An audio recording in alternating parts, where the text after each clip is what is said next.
don't postpone your happiness. Now, what does that mean?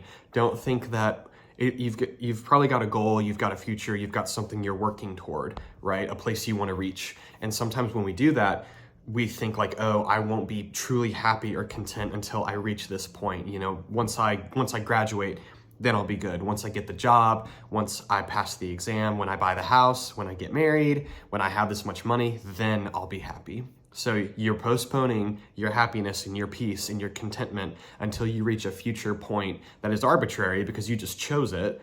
But then what happens when you actually reach that point?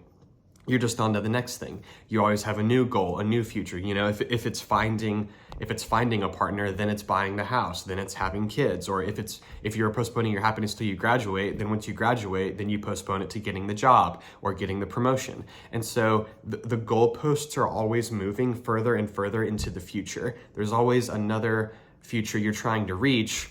And you think that when you reach that point, you'll be good, but then it's just gone further down the path. You're kind of kicking the can of happiness down the road. There's not really a point where you just sit back and you are the master of life and you're just like, I'm good. Because every person you see, even like the high achievers, the who's who of society, they've still got other things they're reaching for.